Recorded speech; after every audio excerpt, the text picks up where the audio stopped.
Unleash the secrets of ancient Egypt with TopThangs. Dive into the mystique, marvel at the myths, and get enlightened with our intriguing series on Egyptian gods explained. Stay tuned. Welcome, adventurers, to the intriguing world of ancient Egyptian mythology.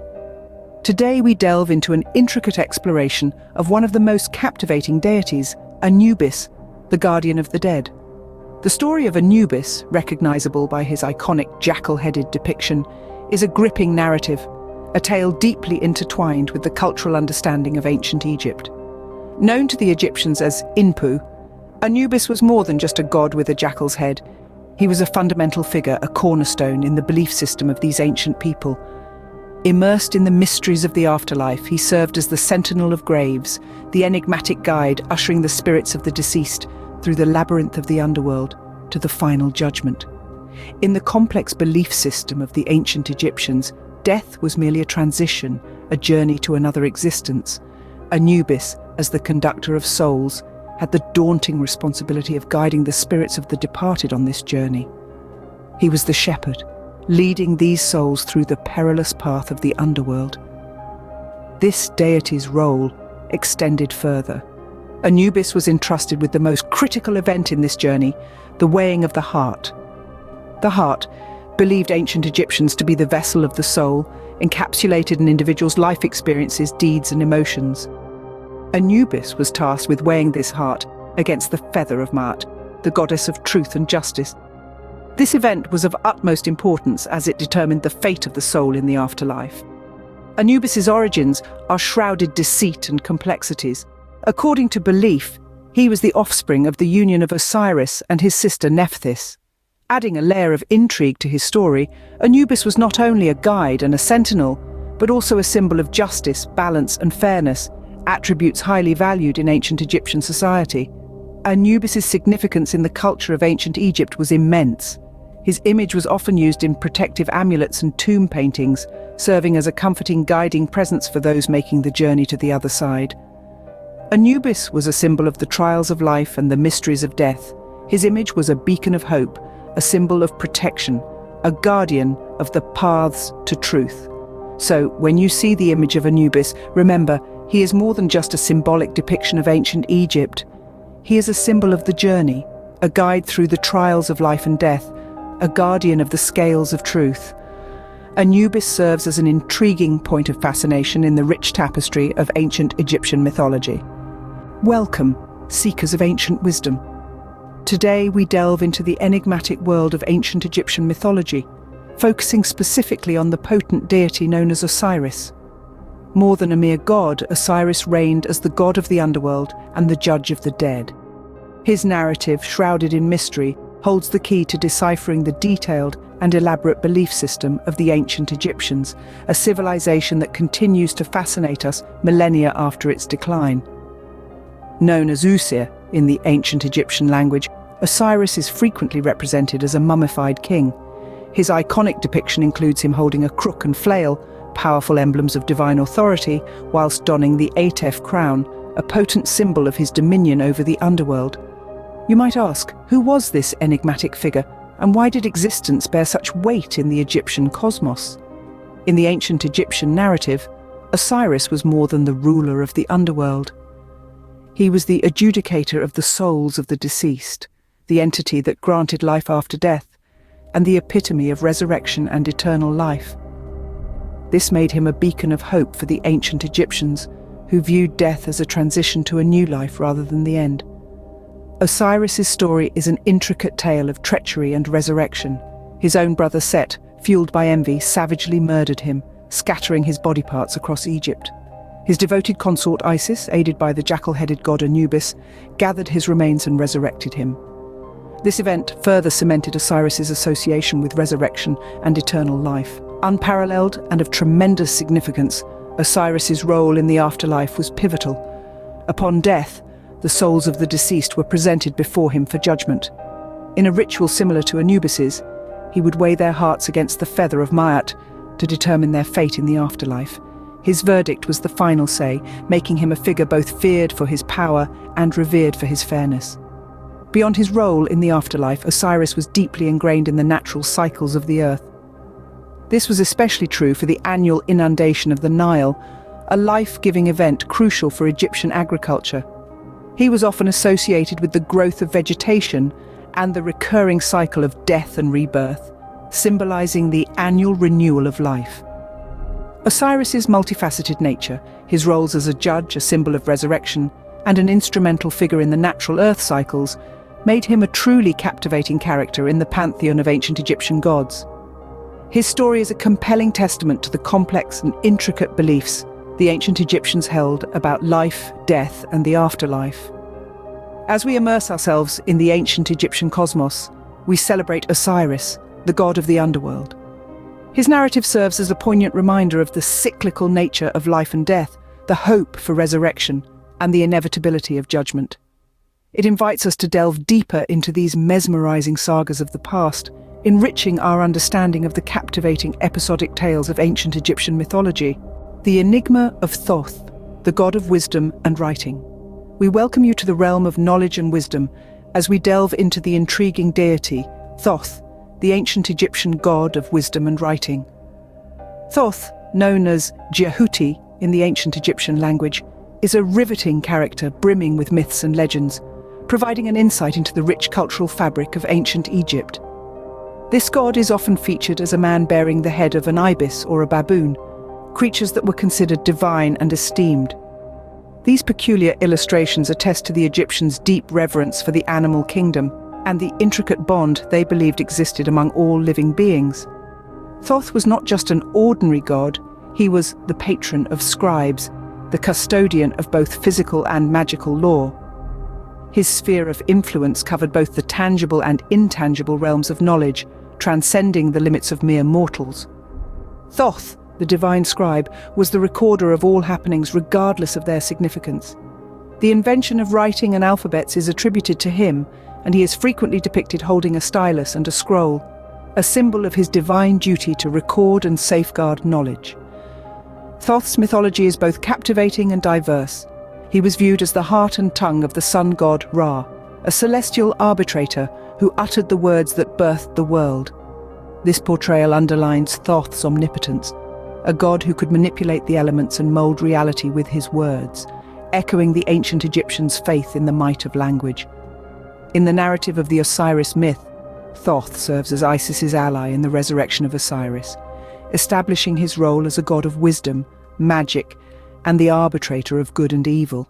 This narrative accentuates Thoth's position as a judicious counselor, a guiding presence in times of cosmic conflict, and a beacon of hope in moments of despair.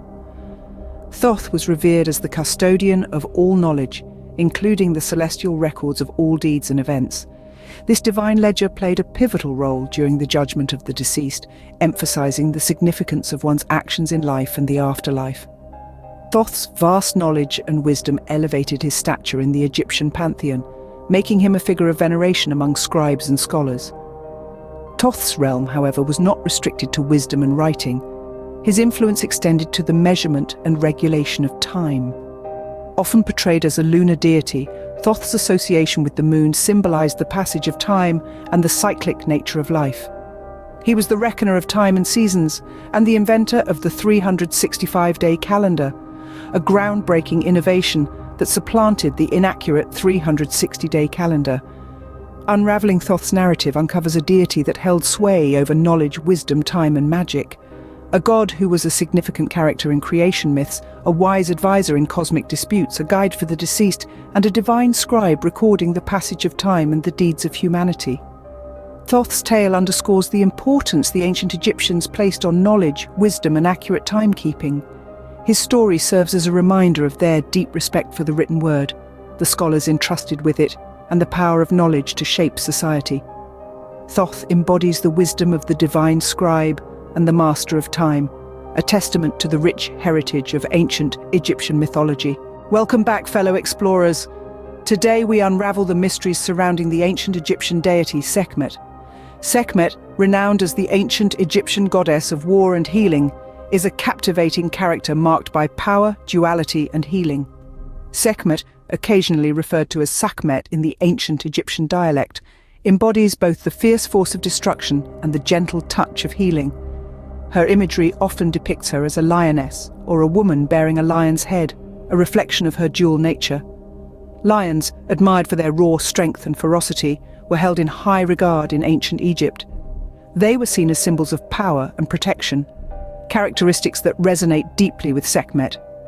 Her name is rooted in the ancient Egyptian word Sekhem, which translates to power or might. She was revered as a warrior goddess, a guardian of the pharaohs, guiding them through the throes of warfare. Her fiery breath was believed to create the scorching desert winds, and her body to radiate the blinding glare of the midday sun, further accentuating her destructive prowess. Yet, Sekhmet's narrative is not solely focused on destruction. As the progeny of the sun god Ra, she also played an indispensable role in the field of healing. She was the patron saint of physicians and healers. Her priests were renowned for their extensive medical knowledge and skills. Temples dedicated to Sekhmet often served as healing centers where the sick, injured, and ailing flocked to seek her divine intervention. Sekhmet's mythology serves as a compelling testament to the ancient Egyptians' profound understanding of the delicate balance between destruction and regeneration. She was not just the goddess of war and annihilation, but also a deity of healing and renewal, a duality that is deeply symbolic of the cyclical nature of life.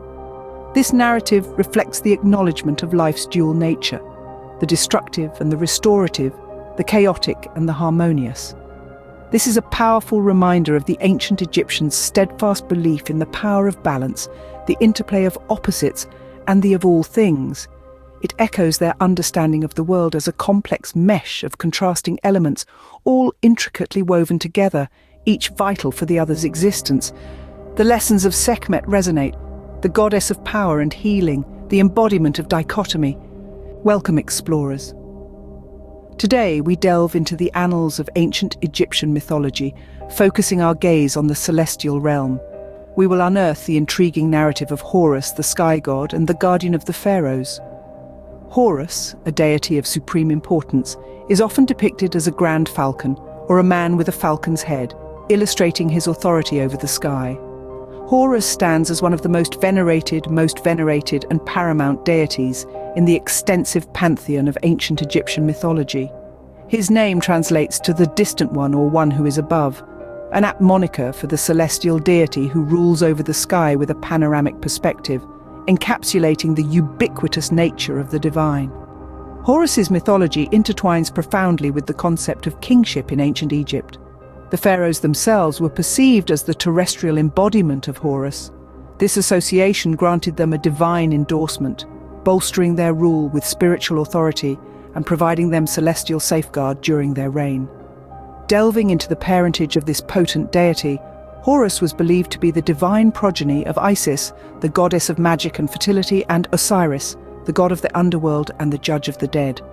This divine lineage conferred upon Horus a distinct mix of abilities, brands his narrative an absorbing tale of vengeance, resurrection, and divine justice. The ancient texts narrate that Horus endeavored to avenge his father's murder by his uncle, Set, the god of chaos and disorder.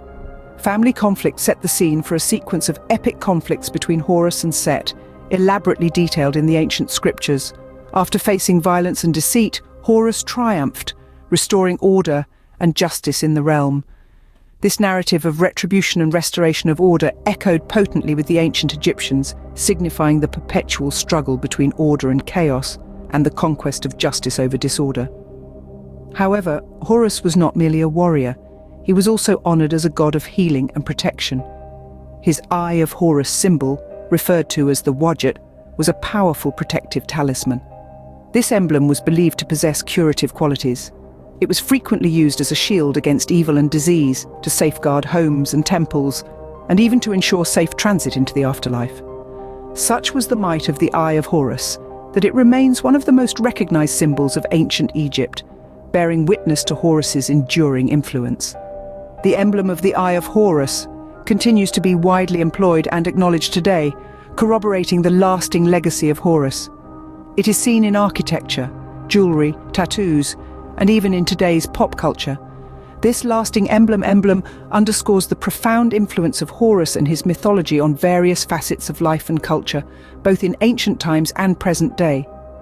The narrative of Horus, the sky god and the protector of the pharaohs, reflects the profound belief in divine justice, order, and the power of healing. This exploration of ancient Egyptian mythology helps us comprehend the sophisticated beliefs, values, and worldviews of the ancient Egyptians. Through Horus, we gain valuable insights into their deep understanding of life, death, and the divine. The story of Horus is a testament to the intricacies of this civilization's belief system and its impact on cultural and societal norms. Greetings, fellow seekers of knowledge. As we delve deeper into the intricate world of Egyptian mythology, our attention is drawn to a formidable figure of the ancient pantheon, Sobek, the crocodile god. Sobek's representation in the Egyptian pantheon is unique, as he is often illustrated as a man bearing the head of a crocodile or as a majestic, full-bodied crocodile. This powerful image speaks volumes about his status and reverence amongst the ancient Egyptian deities. Sobek's name originates from the ancient Egyptian word sbk, which translates to impregnate, hinting at his connection with fertility and creation, a key aspect of his divine realm. But Sobek's influence wasn't limited to creation alone. His influence reached far and wide, encompassing several domains. Ancient Egyptians perceived crocodiles with a blend of reverence and fear. These formidable creatures epitomize strength, protection, and fertility, but their unpredictable and predatory nature was also a source of trepidation. Sobek, in his role as the crocodile god, was a perfect representation of these conflicting traits. He embodied the duality often seen in ancient Egyptian deities, reflecting the complexity of the natural world. Sobek was often considered a protective deity, a guardian against the potential threats in the Nile. As a god of fertility, he was linked to the lush vegetation and life-sustaining waters of the Nile. Some myths even crediting him with the creation of the world, envisioning him emerging from the dark water and forming the world on the back of a colossal crocodile. But Sobek wasn't merely a benevolent, protective god. His darker side mirrored the lethal, predatory instinct of a crocodile. He was also a god of military prowess, his might serving as a symbol of the pharaoh's power. His wrath was a formidable force, often invoked in spells and rituals to ward off evil. Sobek's dual role as a nurturing and a fearsome deity signifies the ancient Egyptians' intricate comprehension of the natural world and their place in it. They acknowledged the duality in nature. The river that granted them life-sustaining water and fertile soil could also bring death through floods or sudden crocodile attacks. Similarly, Sobek, the deity they worshipped for his protective qualities, could also embody the unpredictable and perilous aspects of nature. This exploration of Sobek offers a fascinating glimpse into the beliefs, fears, and hopes of a civilization that has etched its presence in the annals of history. As we delve into the enigmatic mysteries of ancient Egypt, we find ourselves immersed in a culture and mythology filled with complexity and intrigue. Dear esteemed viewers, as we draw the curtains on our enthralling odyssey through the mystical realm of Egyptian deities, our journey reaches a poignant juncture. It is now your turn to step into the light of discourse. Consider the tapestry of ancient gods, woven across various civilizations, each deity echoing similarities in their divine tapestries. Does this hint at a cosmic linkage among all ancient pantheons? Or is it merely a reflection of humanity's quest to ascribe the divine to the mundane, an attempt to grasp the unfathomable through the lens of the supernatural? Then ponder the enigma of human existence itself. Are we, in our essence, a stroke of cosmic fortune, mere animals evolved into beings of consciousness? Or is there a spark of divinity that courses through the veins of our existence, elevating us beyond the physical realm? These questions are not just profound, they are the bedrock of human introspection, a legacy of philosophical inquiry that traces back to the dawn of our species. As we conclude, your reflections and insights are invaluable. Engage with us. Share your thoughts in the comments below. Do these ancient deities mirror something deeper within us? Or are they simply figments of human imagination cast in the mold of divinity? The floor is yours, dear viewers. And as always, we are deeply grateful for your companionship on this journey with TopThangs. Your viewership and engagement are the lifeblood of our exploration into the mysteries of the past. Thank you, and until our paths cross again in the pursuit of knowledge, fare thee well.